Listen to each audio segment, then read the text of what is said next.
খুবই গুরুত্বপূর্ণ বিষয়। একটু ধৈর্য সহকারে ভিডিওটি দেখতে হবে, তাহলে বুঝতে পারবে। আচ্ছা দেখো, রেগুলার ভার্বস মানে হচ্ছে এরকম, যেসব ভার্বের পাস্ট ফর্ম এবং পাস্ট পার্টিসিপল ফর্মের সাথে ইডি যুক্ত হয়। আমি কি বললাম? যে সকল ভার্বের পাস্ট ফর্ম এবং পাস্ট পার্টিসিপল ফর্মের সাথে ইডি যুক্ত হয় সেগুলো হচ্ছে রেগুলার ভার্ব। খুব সহজ ব্যাপার, একটু মনে রাখবে। যে সকল ভার্বের পাস্ট ফর্ম এবং পাস্ট পার্টিসিপল ফর্মের সাথে ইডি যুক্ত হয় সেগুলো হবে রেগুলার ভার্ব। সেটা কেমন? আচ্ছা দেখো, আমরা বলি না ঠক, ঠকড, ঠকড, ওয়াক, ওয়াকড, ওয়াকড। আমার মনে হয় বুঝতে পারছো। অর্থাৎ যে সকল ভার্বের পাস্ট ফর্ম এবং পাস্ট পার্টিসিপল ফর্মের সাথে ইডি যুক্ত হয় সেগুলো হচ্ছে রেগুলার ভার্বস।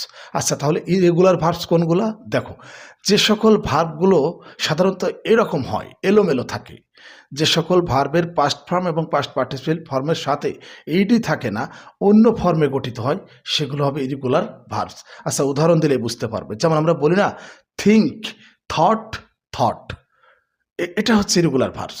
তারপর অংশ এভাবে বলি রাইট, রোট, রিটেন, রাইট, রোট, রিটেন, গো, ওয়েন্ট, গান। অর্থাৎ এই সকল ভার্বের পাস্ট ফর্ম এবং পাস্ট পার্টিসিপল ফর্মের শেষে ইডি থাকে না, একটু অন্যভাবে গঠিত হয়, সেগুলো হচ্ছে ইরেগুলার ভার্বস। আমার মনে হয় বুঝতে পেরেছো। ঠিক এভাবে তোমাদেরকে প্র্যাকটিস করতে হবে। আল্লাহ বলেন, যদি এই কোরআনকে কোনো পাহাড়ের উপর নাজিল করতাম তবে তুমি দেখতে পাহাড় বিনীত হয়ে আল্লাহর ভয়ে বিদীর্ণ হয়ে গেছে।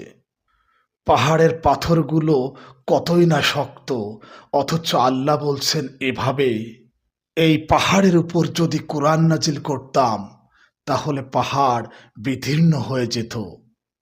অথচ আমাদের মন কতই না শক্ত হয়ে গেছে যে মনের উপর কোরআনের কোনো প্রভাব পড়ে না।